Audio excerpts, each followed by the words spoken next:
What is up, everybody? It's Josh coming to you with another episode of the Affiliate Marketing Show. Please be sure to like, follow, and subscribe to stay up to date on all the latest affiliate marketing news, tips, and trends. Josh from OfferVault.com, the industry's largest aggregator of all things affiliate marketing. Whether you're a newbie just getting started or an industry veteran looking to see what is going on in this crazy industry we work in, make sure you check out OfferVault.com.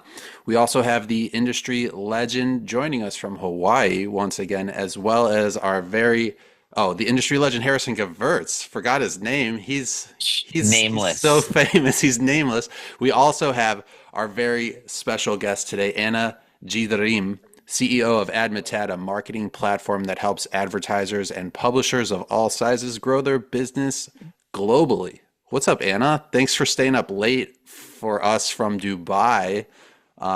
We got me, you, and Harrison are covering basically the entire planet right now. So We Everyone, have, nice to meet you. yeah, yeah, we it's great to meet appreciate you. it. Admitad, huge network, been a client of OfferVault's for many years. It's so good to finally meet you, and we appreciate your business with OfferVault. If you guys aren't hip to Admitad, make sure you check them out right now. Anna, I want to just dive into our topics here, A, because I'm excited to get your take, and B, because I know it's 11 p.m. by you, right? So I'm curious, as a network like Admitad, and the size of your company, I want to get your take on how important tracking and attribution is in the performance marketing space, as well as Harrison's take, being a co-founder of Ringba, pay-per-call tracking platform. So like, where do you see tracking in our industry right now, especially with all like the current changes that have been taking place related to privacy in our industry and everything like that? I think it's like the question that I want every time when I think about trekking to ask myself, are we gonna die? Is affiliate gonna die or not? Because recently, for the last couple of years, we've been facing a lot of challenges. And for now, what is good to see that big players on the market, they started finally to take some action in terms of um, tracking. Yeah, so they started to pay more attention on how advertisers track, how they integrated with affiliate. So what I see now is definitely gonna change the full industry. Because if not to take action now, then we'll keep losing the revenue.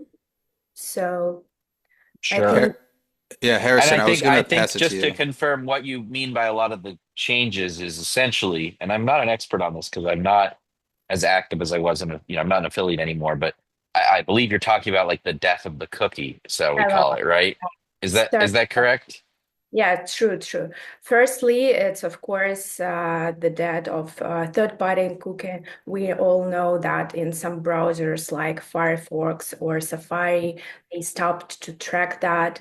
Then Sandbox, even though it's been rescheduled by Google, still it's gonna happen. So yes, in terms of I think now all affiliate networks, at least the one who is thinking not in the short term, but in the long term, they started to move to server integration. So meaning to the first party cookie that will help us not to lose. And also, I mean, like it's not only about tracking, there is also a lot of challenges with privacy, yeah, that with all these GDPR things, consent tools, it's also where we lose the orders and I mean like affiliates who is earning with that losing a lot. It's also ad blockers. I mean like it's a lot. Yeah, no, there's so many obstacles, I guess you could say, that are making it harder to do what we do. Um, And then I think it's obviously harder to track, but things like promo codes are relevant now, which is crazy because, but I see when I was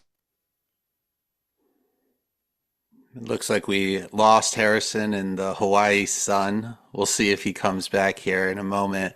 Anna, I was going to ask, Is in the based, industry overall. oh, Harrison, you're back. The Hawaii sun was too strong and too warm. We lost you there for a second. Back up like 30 to 45 seconds and say it again. Oh, The coupon. Okay. Oh It's to yeah, coupon. like Promo people use codes, promo promo codes and codes, right? coupon codes now to track stuff. It's like we went back in time because when I was an affiliate, I never used that shit. I would sometimes have a landing page and be like, put this promo code in, but like to get to the offer, you still click the link and I got paid either way. The promo code was actually just a discount. It had nothing to do with me. You know what I Yeah, mean? yeah. Um, The thing is that nowadays it's like, the same with fashion. We are, and with other huge topics, like we are back to roots.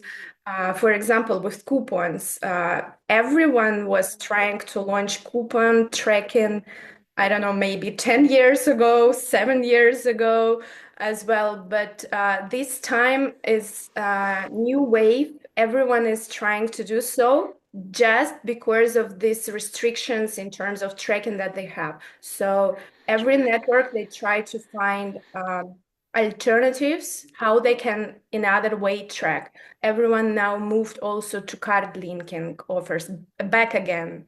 It was maybe 5 years ago with Ebates. They were doing great then. And now everyone is back with all this transaction tracking because everyone tries to find the way how to secure the revenue that affiliates deliver to sure, brands.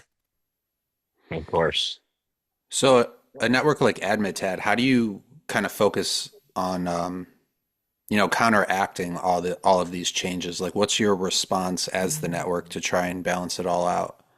Yeah, nothing new. We decided to move to S2S. So currently we calculated that we're first in a good position because it's around 70%, even a little bit less, of our revenue generated via S2S. That is good. But still, we have other part who is not, that is not. So we are now pushing advertisers to move. We educate them, explain them why we need that. We show them examples of those who already moved. And in some cases, honestly, in the beginning, we were expecting that we'll see maybe 20% difference, but now in some cases we can see up to 55% or even more. In some cases, there is no huge changes like that because it also depends on the market and whether it's like ad blockers developed or not, whether they're using Firefox, Safari, what is the division between iOS. But in the end, yes, we are moving to S2S. We also have our commitment to policy that we have. And what is also nice, we are trying to have kind of like additional authentication of orders. So we ask advertisers also to stay with browser integration, just to double check. Interesting. Yeah, we are calling it hybrid, but the idea behind it is just like let's have what we can have as to us first, but browser integration will be also nice to have. Why not? Just a backup, just in case, Yeah, because you don't want that huge you're discrepancy or totally right. breakage. Yeah, You know, true. it's funny because when I was an affiliate, we thought S2S, like a server to server or a post back, there's different names for it, would essentially make zero discrepancy. But that was not the case. It was like, well, this is perfect. We can't lose any data now. And still, things Yeah, can happen. we're like trying to secure that we can, but still, it's in some cases it's very sad to see that some advertisers, because what we did, we notify all our clients that until that date, if you are not moving, then we will use loss adjustment. So we will invoice them with our predictive loss that they had to pay, and there is no other chance to not do that. So And they started to ask, what will be then the amount? And we just like, guys, we don't want to do that. This is not why we just like, this is not the case where we want to predict something and lose our time for that. Yeah, because it's still prediction. It's not the real thing. We want you to integrate in the correct way in order to, yeah, not lose the performance and to use it in a correct way to see in reality what performance channel is bringing to you. And they just like, oh, let's see how much we'll get in the invoice and then decide. And we're just like, okay. Yeah, and that's not the way to do it. How does a network, the size of Admitad approach the development of affiliate marketing campaigns? You mentioned hybrid earlier. I know that's kind of a big trend right now, but like just from a bird's eye view, like what are the first few steps you guys take into consideration when you're developing campaigns to bring onto the network? I think nowadays, because if to think about affiliate and overall, yeah, performance marketing lately, we all understood that in terms of the market, publishers is very limited, yeah. And huge publishers even more, yeah. And because of that, every network, I guess, who is developing and wants to grow, they started to reach, let's say, to touch the ground, differ in different ways in different channels. Yeah. So in one way, influencer budgets, yes, micro influencers.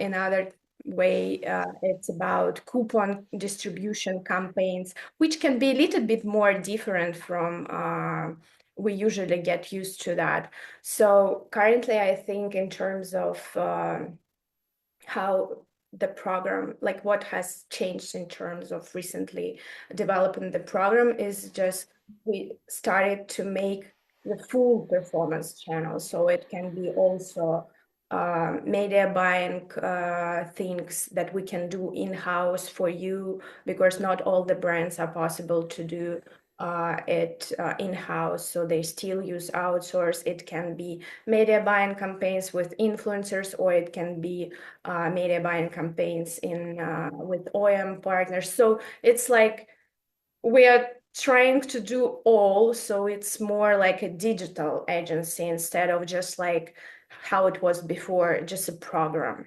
Just because everyone's trying to increase their rev source, like where they Yeah. earn.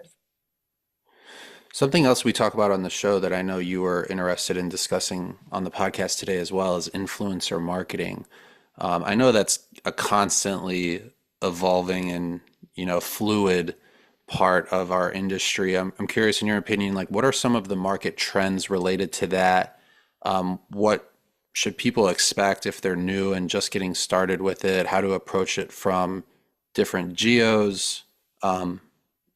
Just overall, like kind of how you would recommend to approach an influencer or getting involved with influencer marketing in general. I think that recently it's all about, like, let's say all the spotlights go to micro influencers, because it's first, it's unlimited. The same, for example, yeah, why networks started to work with subscriptions and started to launch SaaS, because top advertisers, they're limited, but what dependent on top advertisers. So the same with influencers. It's the ocean of influencers. Nowadays, everyone has some podcast, some thread, some source where they sharing their experience, and everyone now can be influencer. And I can see that all my friends, at least they have some channels, even small one, with their friends. But in terms of every one of them, they asked me, Anna, where to start in terms of monetization? Because yes, they receive some fixed payments from brands, but they cannot, it cannot be long term. It can one day come, so they want something long term. And I was like, yes, I feel it. It's an option for you because you can join a lot of brands. And what we started to feel recently, that finally, not for all brands, of course, but finally, the industry started to change to when the brands they started to think more about their ROI. I think it's because of like the situation that is happening all over the world with all these crises. So nowadays it's all about ROI. Everyone is talking about that. So now they are not ready to spend a ton of bucks just to spend because of brand awareness. Now it's all about like real orders. And what we started to feel in Admitad, and we also launched that in, like, we decided to concentrate on that in some of the geos, for example, here in UAE, that a lot of influencers, which have a really good audience that is not micro, they are okay to work based on flat fee, not huge, but flat fee, plus the tracking of coupons. Here, for example, in UAE and in Saudi as well, it's all about coupon tracking. For example, link tracking here generates maybe 30%, 70% by coupon tracking. Is just the, let's say, the difference of the market that we have here. In some geos, for example, in India, yeah, now we can see that it's a boom in terms of influencers, but what every brand faced, that they do not have transparency in terms of whether it's in the reality influencer campaign or not. That's why we can see that a lot of publishers who is like cashback and coupons, they moved to higher rates to spend the budgets from huge advertisers like a Geo, Flipkart. And in the end, the brand is losing because they just they haven't received any. So what is happening in India now is just all about transparency. Yeah. So how to provide this in a correct way. So currently, it's moving to that direction.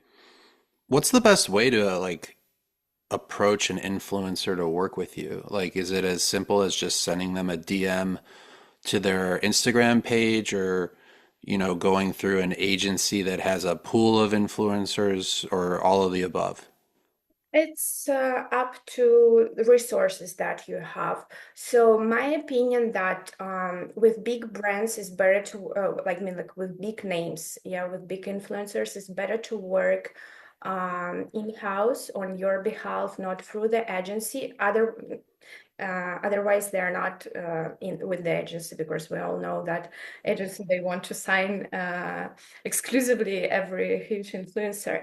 But in terms of micro, it's, I think, the same why I feel it is still live. It solves the issue with, like all-in-one platform, and you do not spend dozen of time in terms of negotiating on terms and blah blah blah. So I still believe that with micro influencers, it's better to use platforms for that.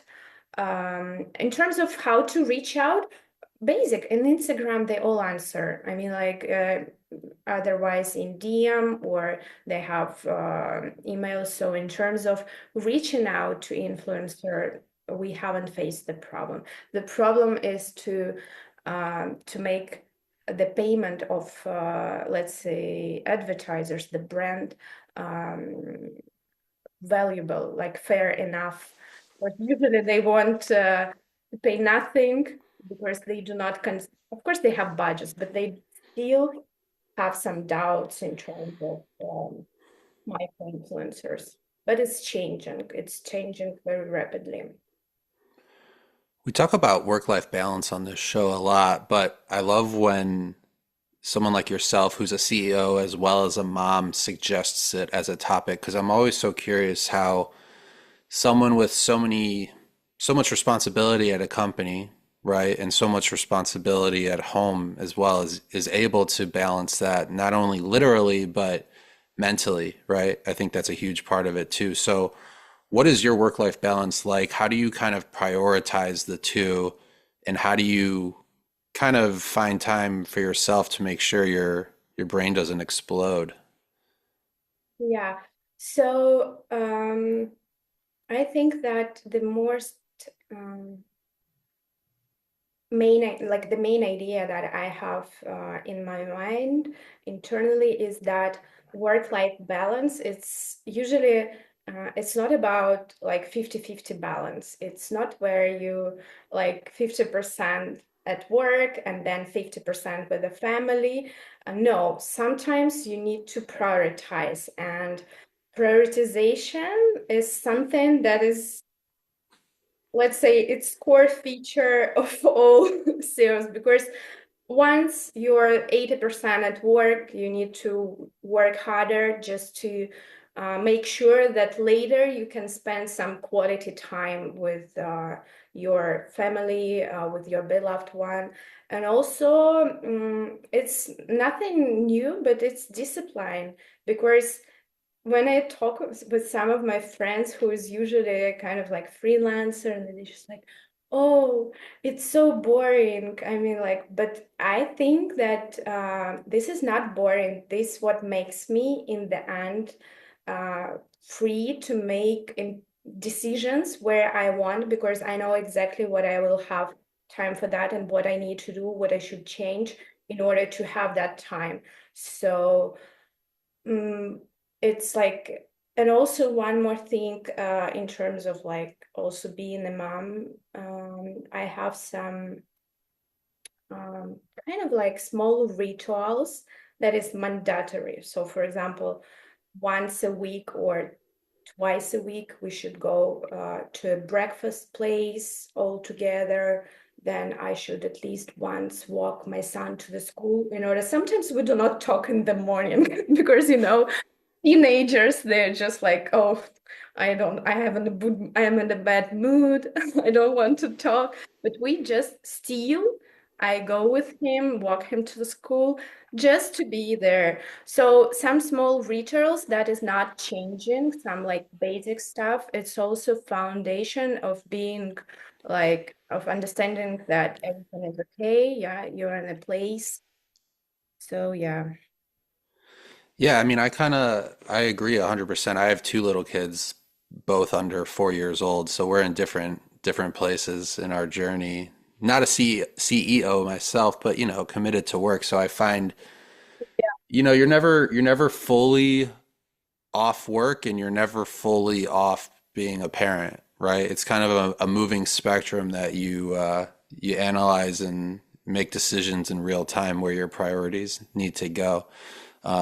But yeah, no, I always appreciate someone like yourself who's able to do it so well and make it seem so easy.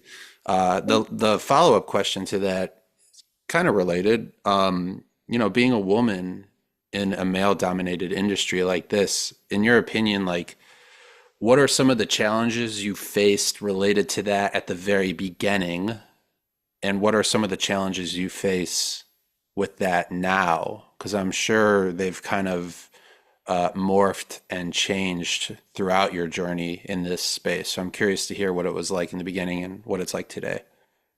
You know, I think the biggest challenge is still for me that you need to um, it's not about that you need to have kind of like balls to make the right decisions, etc.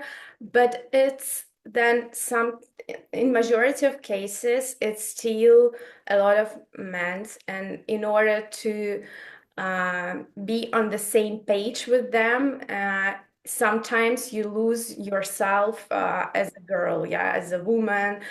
You need to be harsh. You also start to argue with them to increase with the voice. So sometimes I found myself very challenging with that. So in the beginning, it was much more because you need to fight for your path, yeah, and to not show. But now, for example, I can cry sometimes on the meeting. It's just like small tear dropping. just because I feel that I just cannot. So before days, I cannot do that because for me it was like, how can I do that? Everyone now I'm girly, so I can do that. So I think now is, but it has changed a lot recently. I think it's everyone can tell that. So yeah, I think that was the most challenge that I faced. Did you come into Admitad as the CEO, or was there a long journey from Oh, it some sort was. of entry level position? Because if there was, I'm curious how you also made that happen. Like that's a pretty impressive, path either way, but I don't know your story. So before we let you go, I wanted to just ask, like, how did you end up becoming the CEO of Admitad? It was not my goal, let's say. I think I joined as account manager. I was working mainly with retargeting publishers. Back then, it was very popular in the industry, and it was part of like Critel, RTB House, and others. So then I was slowly started to move. So it's like really step by step. So How long have you been with the company? 10 years or maybe Yeah, 11. I stopped calculating. yeah. It was my first job, just for you to understand. And then I stayed, and every time, of course, we all have doubt. I don't think that there is, if there's someone on earth who is not thinking about quitting their job, they must be lucky. So even because you're in one company, but what keeps me staying is that I'm still learning. So as soon as I receive a lot of experience and as soon as I able to influence the decisions and really make some changes in which I believe, I'm will be more than loyal to what I have. So it was, yeah, 10 years path, but it was very, naturally. It was like hats, then special projects. And what really helped me is that I was never like willing to, please, I want to be had position, like I want to have a team leader position, or it was naturally happening. And what also very important is that you need to have someone who believes in you, not of course your parents, you in majority of cases, not about like family and friends, it's very important supported, but also in the company. So on my path, I have our co-CEO and CEO, and my co-CEO is very supportive me for all the journey. By the way, it was really a nice story. He joined the company and he was older than me, and we were very young in terms of the age in the company. I think by that, Alex, maybe he was 25, 27 years old, our founder, Alexander Bachman. And then Artem, our co-CEO, which is now our co-CEO, joined, and I was educated him. And I was looking at him, and he's much older than me. I don't remember exact age, but maybe up to 10 years difference. And I was like, okay. It was a little bit strange for me, but I was like, that happens. I mean, like, okay. And then, even though he still is telling me that it was not planned, but then he became my head. So he became my team leader, and then he also started to believe in me and support me in terms of my path in Admitad. So it was It's like nice. it's like Yeah. when you're sitting at the interview for your account manager position and the owner of the company says, "Where do you see yourself in 10 years?" And you say, "In your seat." And then here you are as the CEO, right? Well, I appreciate you coming on the podcast today. It was a pleasure getting to know you and talk to you. Would love to have you back on in the future.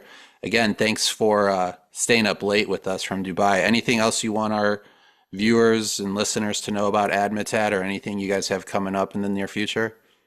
Oh, I'm really great for that opportunity, and I hope that in future, in terms of tracking, advertisers will think about it from that way, that they has to track it in a good way and in the right way, and pay for what was brought by publishers.